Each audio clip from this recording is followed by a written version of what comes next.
Hello and welcome to Talking Logistics, where we have conversations with thought leaders and newsmakers in the supply chain logistics industry.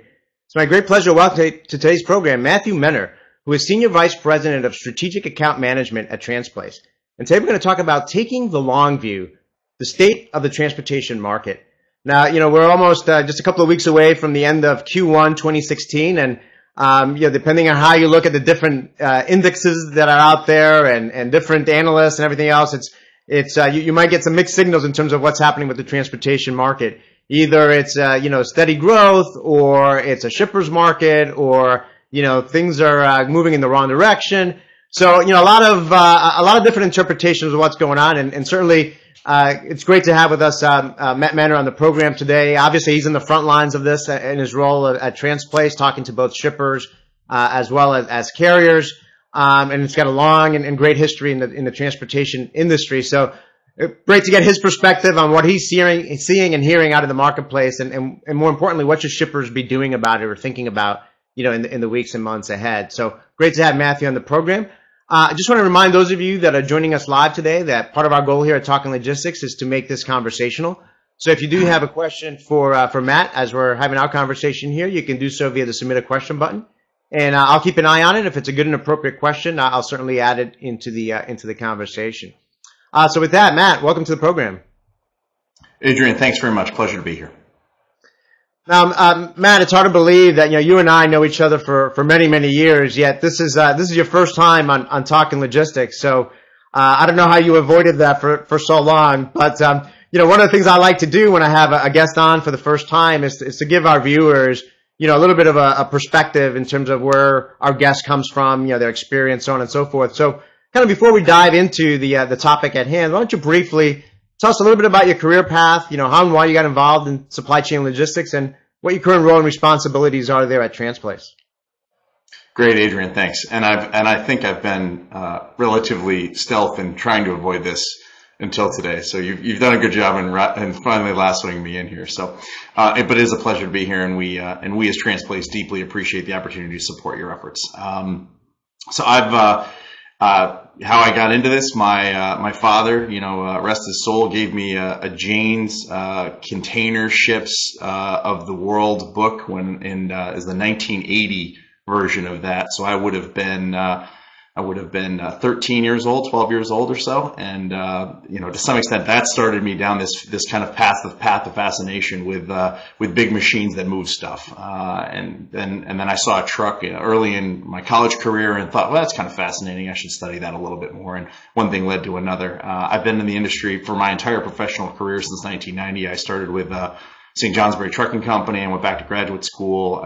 I did a fantastic internship at the Burlington Northern Railroad. I went to work out of graduate school for Accenture's logistics strategy practice, and then went to work for a series of companies, primarily in the technology space applied to transportation, large math models for trucking company operations, the first optimization-based bidding routine for truckload transportation sourcing. And those 4 or so companies ultimately ended up as Manhattan Associates. I did a brief stint in inventory optimization with Optient, and been here at Transplace for just shy of 10 years at this time. So fantastic career. Love this industry. Love the people that make this industry go, and I find it a pleasure to come to work every day. So at Transplace, I work for the president of the business. I'm responsible for strategic account management, and in Transplace's definition, it's really reduced to 3 simple words: satisfaction, retention, and growth of our 140 contract logistics, TM, managed transportation services customers that have awarded us, trusted us to be their network operator for their business. So that's my job, and I would say that on any average day, it keeps me relatively busy. So thanks again for being here and the opportunity to speak with you today. Yeah, no, great career path there. I think you're the exception to most of our guests, where most of our guests kind of landed into supply chain logistics after starting their career, elsewhere, but really kind of getting the bug, or at least the interest that, being a teenager with your dad. I think that's kind of unique. And, but I think you also bring, a breadth of experience that some of our guests have also brought, not only in the, operator world, whether it's in the railroad or trucking industry, but consulting, software, technology. So I think, I think that's one of the neat things with some of our guests that are able to provide that kind of broad perspective, because you've kind of been in the front lines from all those fronts. So let's get into the topic now, and start with kind of a simple question that may not be so simple, to answer. And that is, how would you characterize, the current state of the transportation market, especially when it relates to, rates and capacity out there? So, great question. One that we discuss on a daily basis.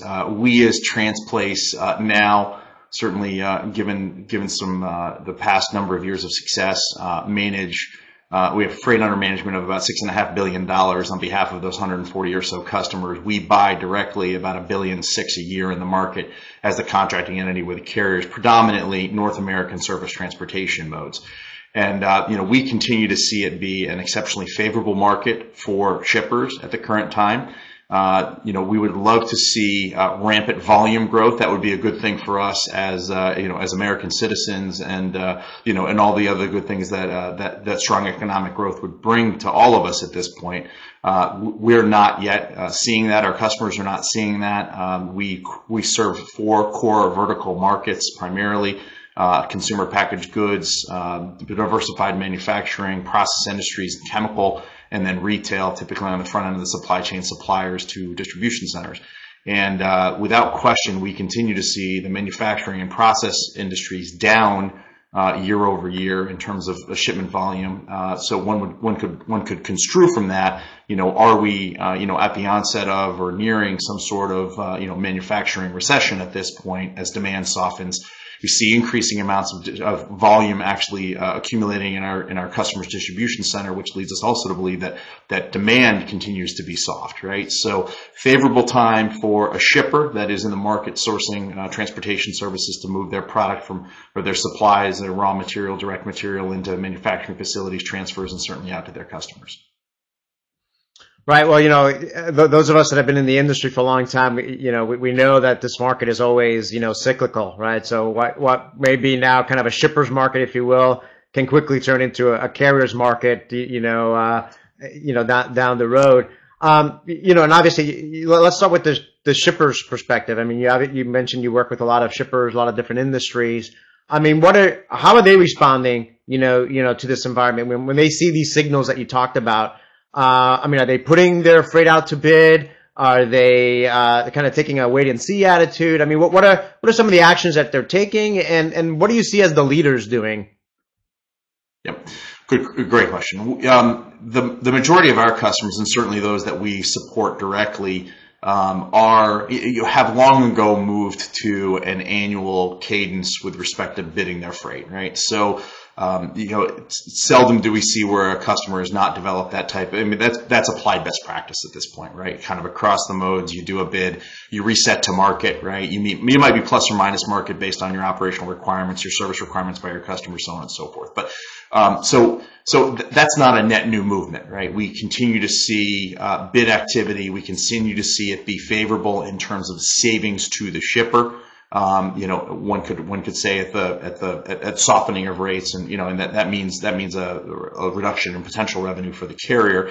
But we see our customers by and large taking the long view, right? They know exactly how fickle this industry is, and how quickly it can turn. We were 18 months ago, right? We were in a carrier market, right? And carriers were putting up the best earnings, the best operating ratios, best top line revenue growth that they'd seen in the better part of a decade. So quickly the tables turn. I think the smart shipper, the savvy shipper, the leader, if you will, is taking the long view. They're trying to do a little bit of clawback, right? They themselves have stakeholders, shareholders, and bosses. They have budgets and operating plans that they need to align to and deliver against. But they also know that without question, with the average age of the over-the-road truck driver at 49 years of age, right, with government consensus saying that we're probably just shy of 900,000 short in the long run as we look at the stacked effect of pending regulation, pending into effect, yet to take full effect, and on the books to potentially be introduced. You just got you have an accelerated graying workforce there that you're going to need somebody to drive those trucks, right? And the autonomous vehicle is some time off. I think there are lots of people that think that holds the great next, wave of productivity here. I think so. I think we'll see that in our lifetimes here, in our professional careers. But it's, it will be hard fought, and, that's not the answer, right? There's about 20 things that need to take place in order for there no longer to be a shortage of drivers. So the smart shipper taking the long view, trying to potentially realign back close to market, what is defined as currently competitive market rates based on their freight network and their freight characteristics, and deliver against their corporate objectives and their budgets and their responsibilities, their fiduciary responsibilities. But we're not seeing the smart shipper come in and feel like it's an opportunity to take mass gains back and potentially suffer the long-term consequences of such actions at this point. So. Well, I think you just probably answered in part what was going to be my next question. So, I mean, you talked about taking the long view, perhaps being kind of what leading shippers are doing, and kind of being a best practice, if you will.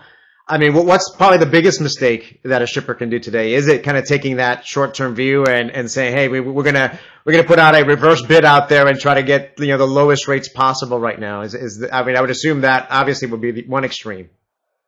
I think that would probably be the worst possible stance that a shipper could take at this point, right?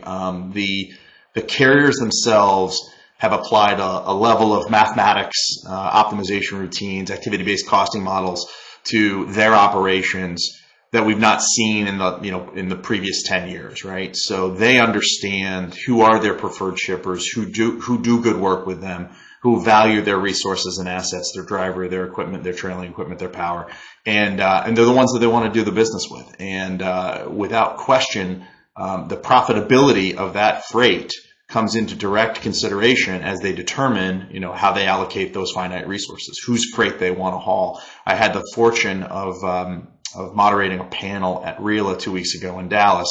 And I had two carriers on there, JB Hunt and Warner, both very, very technically sophisticated carriers, and two shippers, two very technically sophisticated and savvy shippers with Target and with Home Depot.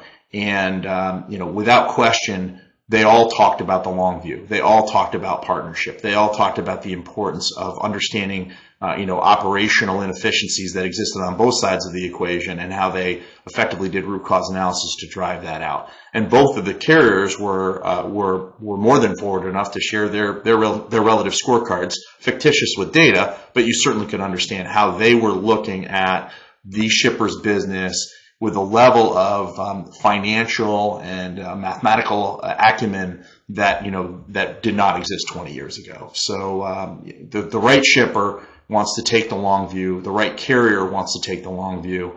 And Transplace, we work tirelessly day in and day out on behalf of our customers, the beneficial freight owners, and certainly without question our key suppliers, the carriers, in order to make certain that we are driving out those efficiencies, and that our customers and certainly ourselves are looked at as someone that they want to partner with on a long-term basis. Now, I recently wrote a post kind of related to this topic in terms of how, shippers should respond, to this environment. And I recalled a situation a few years ago where we were kind of in a similar environment, and, a manufacturer had the opportunity to, literally save millions of dollars on their freight if they put it right back out to bid. But they decided to kind of remain, maintain their current, rates and contracts with their carriers.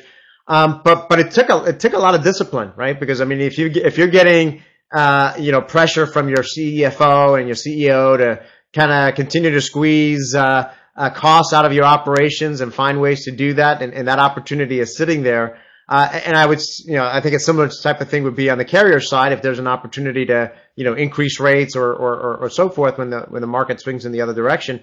I mean, do you see that really it does take some discipline and perhaps some support from upper management, to be able to truly take the long-term view? Adrian, without question, it does take it takes that on both sides. The savvy shipper needs to be able to position themselves and make a case to their executive leadership that the prudent approach is the long view. I think that there are There are benchmarking capabilities in the marketplace. Transplace has a very aggressive one, actually, on both sides. A very established capability with in terms of line haul rate, as well as probably one of the most expansive accessorials, right? Looking specifically at additional line costs to the freight movements. And there are munitions, if you will, that the leadership of the shipper can take forward to their chief financial officer to make the case that we are at and or near market. Certainly we can do alignment. You see lots of shippers that are specifically focused on aspects of their network, maybe not the entire network. If they feel that they're highly competitive, why drive?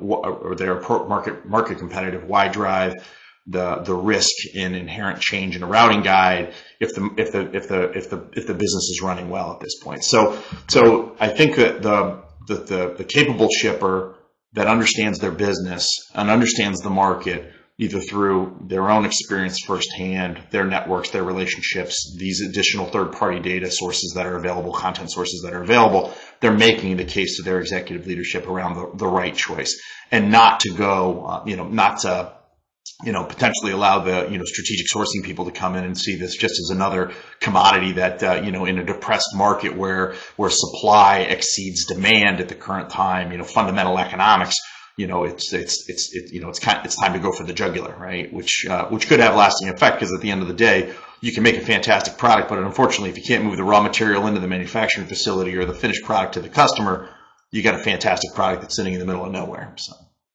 Right. And now you touched upon, with your experience at the RILA conference, provided some insight there on kind of the carrier perspective of the market. But maybe just to elaborate a little bit more on that, I mean, what other things are you hearing from carriers in terms of the current market environment and how they're responding? And maybe you can weave that into something you also mentioned, you mentioned the phrase preferred shipper, which is something that for the past few years you hear a lot of folks talking about it, and you've done Transplace has done some research in this area with your customers and your partners. So I mean, what has that research told you, and how does that relate with what carriers are doing and responding in this market environment? Yeah, so it seems now that because there is an overabundance of available capacity at this point. One of the measures of our efficacy of our operations and the routing guides that we help our customers source, or our customers source themselves directly, is a primary tender accept, right? So as we develop the routing guide and determine which carrier is going to haul what loads on what lanes, we are seeing our routing guides and our customers' routing guides performing at the highest level that we've seen in many years, right? So which leads us to believe that the carriers are anxious for freight, right? Which is great. It to some extent makes the sledding a little easier at the current moment, making up for the sledding of 18 to 24 months ago, right? We are still seeing shippers, I think, still continue to ask, what do I need to do in order to improve my overall attractiveness as a shipper? Because again, this market will swing, right? There will be a change, right?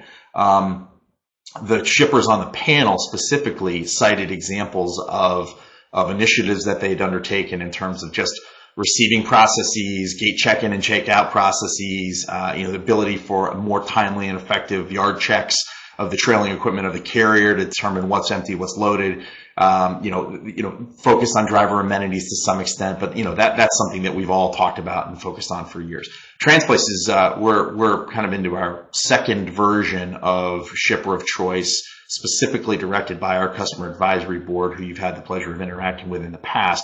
And, we've looked at it from a carrier's perspective. Initially, we went out and polled 250 carriers to understand, attempt to drive some normalization around, what does this term mean? You know what I mean? From the supplier standpoint, from the carrier standpoint. And we got some really good data. I think that, and very, very candid insights. I don't think any of us were surprised by what they said. At the end of the day, respect my number one resource, my number one asset, which is my driver. Help me focus on efficiency, right? I want to get in and get out. Do not detain me. Treat my driver with respect. Provide me a competitive rate. Provide me competitive fuel surcharge, and pay me in a timely and efficient manner, right? I mean, I'm giving you the high level view of these things.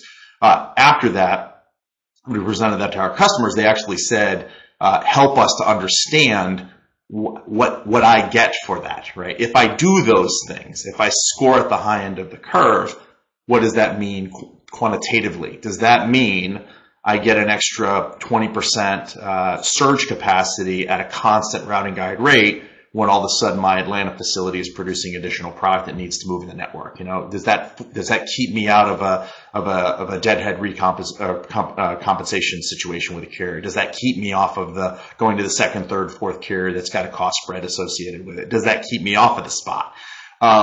We have worked diligently with a smaller work group, specifically a number of our customers and probably some of our closest carrier partners, to better understand what the quantification of that benefit is. I will tell you, it remains a little fuzzy math, right? So, the shipper's looking for an absolute figure, a sum, a percentage, a number, right? And the carriers are looking for, maybe a more directional understanding or a directional representation or a definition of what that means to the carrier if they're looking to bank on something. So I would say the work is not done. I don't know if we've just run up against the challenge of one party not wanting the other party to be fully aware and disclose, right? We continue to work on it. And as you know, we continue to, invest meaningful effort in terms of further defining what preferred shipper means or shipper of choice, and helping our customers think through it. Our engineering services team, led by Ben Cubitt, has done a great job of developing a functional checklist, right? Kind of think of it as a health diagnostic, if you will. And we welcome the opportunity to share that with any of the viewers today, and as they look at their own operations and determine, how am I ranking, right? And it's it's kind of a standard to gap, and then potential actions that they could take to remedy that, to get back, to close the gap, if you will. So. Yeah, no, great insights there. I think one of the important things of these types of efforts is that to me, where I see the greatest value is that it gets both sides talking, right? It gets both sides to talk about what's important to them, right? And then, as you said, then what does that mean, right? So if we're able to reach common ground on the things that are important to each other, how do we mutually benefit, right? And how do we create that win-win opportunity when, the exceptions occur, right? Because I think that's always the challenge, right? When we can agree on a game plan, but we all know, especially in transportation, things are going to change, whether it's, volumes are going to go up or they're going to go down, or weather or driver issues, regulations, so on and so forth. So I think, to me, when I see these efforts like what you've been doing, it's really about getting the conversation started and continuously engaged to really try to understand, both sides and understand how you can reach, common ground there. I want to, touch upon something you've already talked about a little bit here, and that's the impact on, of the driver shortage or regulations, such as, the electronic logging, mandate, devices, mandate. Depending on who you ask, either those things are going to have, significant impact on transportation operations, or, it's just a lot of noise and hype. I can't tell you how many times I talk to some shippers and they say, gosh, I've been in the industry for 30 years, and every one of those 30 years there's a driver shortage, and we still get stuff out, and, the market continues to hum. So what's different today, right? So, is there a consensus view, when you talk to shippers and carriers around what impact, regulations and driver shortage may or may not have moving forward? So there's, by no stretch of the imagination is there consensus, right? It's almost a function of the shipper and their sources of data, what they're reading and what they're believing, right? And I think that most parties, all of us involved, have, by and large, have a kind of a pure intent, right? There is, we're all trying to educate, each other in terms of the potential downstream implications of these things. I've heard, people have said 3 to 5%, ELD, a large percentage of the owner operators coming out before 17's done, right? Because they're going to hang it up, right? That population is older. They do not want to go through, the meaningful change management learning curve, if you will, from going from a paper log to an electronic device, but then if you go out there, and this as well as I do, you'll go out there and there are so many companies now that have now sprouted to develop applications on your smartphone to allow you to become effectively ELD compliant, right? So and providing on almost a load by load basis, a solution, right? So, I'm not convinced, my 89-year-old mother has a smartphone and is very adept at using it, right? So I'm not convinced that if you are a 55-year-old owner operator, you've done this for 30 years, you've got a smartphone, and you want to continue to drive, that all of a sudden you're going to get out of the business because of this. Now, you might have a fundamental problem with the fact that now the government is really watching you, you know what I mean? And that's a personal issue, right? You know what I mean? But I think that there's a white space that many startups have rushed to fill, which is provide, an easy to use, intuitive application on your smartphone at a very nominal price to allow you to become compliant with the governmental requirements, right? So I'm not quite certain how it'll all shake out. I think I'm more fundamentally, personally, I'm more concerned about, what are the inflow strategies? How do we grow the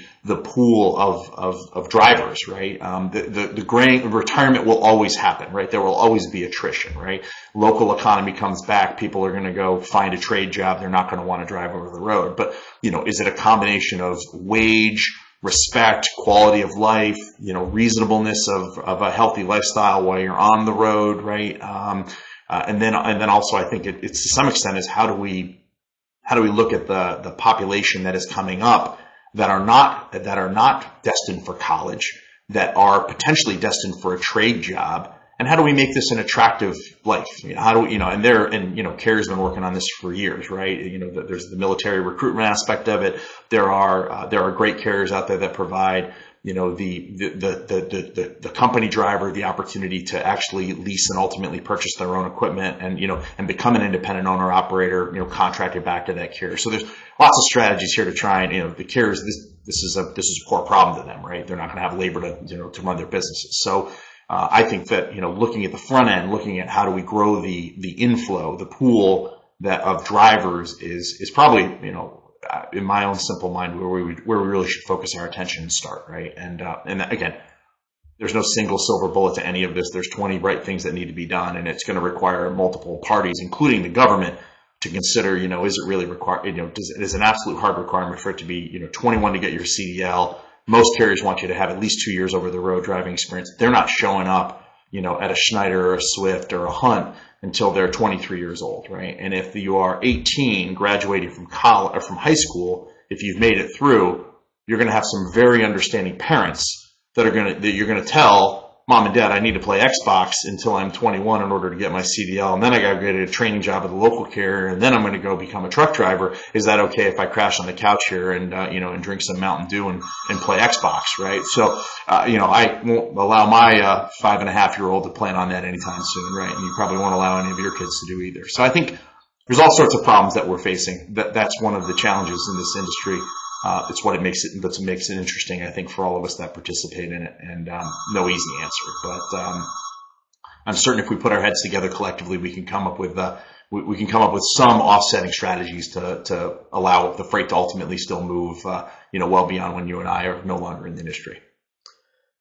Yeah, no, great points. I think we could probably have multiple episodes talking on just this very, very topic, as it is so, there's just a lot of factors, involved in this whole thing. I think at the end of the day, I think most shippers recognize that it is a risk factor. I think where a lot of debate is, is it, how long term is it, and how acute is it, right? And can we, find solutions, such as the ideas that you kind of brought up there, whether they're technological solutions to some of these things or changes in policies and regulations that are ultimately going to, work their way to resolve this. I just want to remind, we're kind of getting short on time here. I just got a couple of more questions. I just want to remind those of you that are joining us live that if you do have a question for Matt, now would be the time to ask. So let's shift gears a little bit now, and we've talked about the market environment. We've talked about kind of the shipper's view, the carrier's view. I mean, is your role kind of as a logistics service provider changing as well in response to what's happening in the transportation market? In other words, are the types of services and help that shippers are coming to you for today, differently than it was a few years ago? Yeah, so I think so the answer is yes. It varies from shipper to shipper, and the majority of the time we see, we kind of start in one position with that shipper with a set of contracted services and aligned expectations in terms of what the outcome looks like. And over time, based on our ability to deliver the goods, pun intended, on behalf of the customer, our relationship with them changes. It evolves. They start to look at us less as a supplier, more as a strategic partner, more as a content provider, right? So tell us, Transplace, what's happening with respect to the business and the industry, and what should we be doing in order to make certain that we remain, out in front, if you will, with your direct assistance. So, I can think of multiple examples where, we started in one kind of very specific focused area with delivering a set of contracted services on behalf of that shipper under an agreement. And, 5 years later, 8 years later, 10 years later, we've kind of 180'd that position, if that makes sense. And, those are the best relationships without question, right? We have a lot of capabilities to bring to bear for a shipper in terms of it, be it our engineering services, our strategic carrier sourcing, our strategic carrier management, our Lean Six Sigma continuous improvement framework. There's lots of stuff that we can do, once we ultimately have engaged, deployed, and stand up, a solution and deliver against the originally contracted, originally purchased, expectations. One of my predictions for 2016 was that the 3PL value proposition was going to start to get flipped, right? So that instead of being logistics services enabled by technology, what a lot of shippers are going to start looking for is what I called IT outsourcing and business intelligence visibility enabled by logistics services, which is kind of perhaps a fancy way of saying that the technology aspect of what 3PLs bring to the table is coming into the forefront. Do you see that as well? I mean, I don't know if you agree that it will happen in 2016, but do you see that directionally as that happening? Yeah, without question. Our customers continue to come to us. I can think of one as an example where we provide an outsourced service for them. We have just re-engineered our after hours on-call solution for them. So they have a large far-flung network, and one of their customer service teams said, "Hey, you guys are adept at handling issues after hours. You know what I mean? Can we apply that model to something that might not be a transportation logistics specific requirement?" And so I see our customers coming to us and saying, "Hey, this is your guys' business. What else can you do for me that is." Think of it as almost tangential, right? In terms of what it, but without question, our chief technology officer continues to evaluate not only our technical platform and where it sits vis-a-vis the market, but also the emerging technology around us, right? I think we see our role as having, a core technical platform that is key to our solution delivery. And then, these other innovations that are coming around it, how do we integrate those? How do we become, if you will, a master assembler of those technologies in order to deliver the outcome that our customers are expecting, year one, year 12 and year 22, right? In terms of the span of our relationship with them. Yeah, no, I agree. I mean, I think more and more when I talk to shippers and when I see, what's happening on the 3PL front, certainly the role of technology is changing and becoming, a key differentiator and a must-have, if you will, to succeed in this market. As we wrap up here, I mean, so kind of to build off the title of today's episode, I mean, when you take the long view of the transportation market, I mean, what do you see? I see for the balance of 2016, I think that our consensus is you continue to see capacity exceed demand. So it will be a favorable market for the balance of this year. And as I look out my window here at 65 degrees, probably not mildly different than your window, Adrian, not far from me. Maybe we've made it through the winter at this point without a set of snowmageddons, right? So I think you'll continue to see a favorable market in 2016. 2017 will bring about an interesting time for us as a country. It will bring about an interesting time for us as an economy. I think it all comes back to the economy, growth, and then ultimately the inflow of available drivers and how that balance works out, right? I don't think that there's any easy, near low-hanging fruit. Those shippers that have converted to intermodal to use intermodal, that as it sits today are doing that. Railroads continue to invest aggressively in short haul freight. There are fringe opportunities, right? But none of which are going to fully meet the requirement if we start to see an economy that grows at 3+% annually. We'll run headlong back into a constrained market from a transportation standpoint. That's not to say that carriers don't want to put road trucks and seat drivers. That's not saying that the manufacturers don't want to build trucks and trailers. All those things exist. The challenge will be where do we get the labor that ultimately is the linchpin to all of this that want to drive those trucks. Right. Yeah. No, I agree. I think ultimately economic growth is going to be one of the critical factors that's going to determine kind of the what's going to happen in the years ahead. And like you kind of alluded to, with the presidential election and a lot of uncertainty there, and a variety of different ideas and viewpoints towards global trade versus other aspects of the economy. I think it's anybody's guess in terms of what the road ahead lies, but certainly keeping a pulse on that is important. So we're kind of short on time here, so I'm just going to go right to my last question, Matthew. So as kind of a way to wrap up, I mean, what questions should shippers ask themselves to assess whether they're on the right path, right, to achieving transportation success, not only kind of in the days and weeks ahead, but truly for the long term?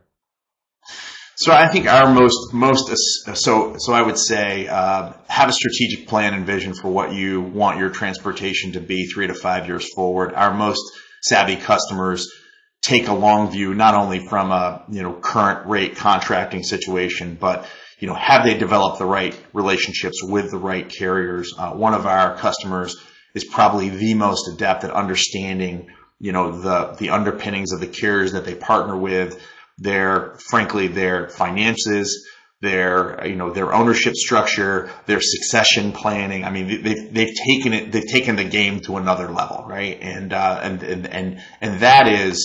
that's a function of many things, but that is a function of the savviness of that shipper and the crucial nature in which that transportation plays with respect to their product getting to market, right? And them ultimately, booking sales and aligning with their shareholders' expectations, right? So take a long view, 3 to 5 year plan, who you're going to partner with, how are you going to partner with them, and then bring them in and make certain that there's organizational alignment from top to bottom that, are we the right to be partnering at this point? And then I think at that point, to your point of earlier, that's when the candid dialogue starts, right? So how can we help you be more successful? How can we help you grow your business? And how can we help, and how can you help us moderate our expense, moderate our costs as a shipper that owns a budget? So. Great perspective there. And I think, as you were talking there, it struck me, particularly part of the long-term view is really taking a risk management lens, to it as well, because, as I've been saying over the past few years, so much of supply chain management today is about risk management, and that's certainly true, when it comes to transportation as well. Well, Matthew, like I always say at the end of all our episodes, we always just manage to scratch the surface, in the short time we have together. But I think we hit upon a lot of, key points that are certainly top of mind for a lot of transportation executives, across a variety of industries. So thank you again for making the time to, share your thoughts and perspectives on what's happening in the market. Thanks so much, Adrian. It's been a lot of fun. Greatly appreciate the opportunity. I want to thank those of you that joined us live today. We didn't get any questions live, but if you are watching this episode on demand and you've got a question for Matthew, you can find the episode on talkinglogistics.com and post a question or a comment there, and I'm sure Matthew will be more than happy to respond via that medium. Again, thank you all for joining us today, and look forward to seeing you in a future episode of Talking Logistics. Have a great day. Thanks, Adrian.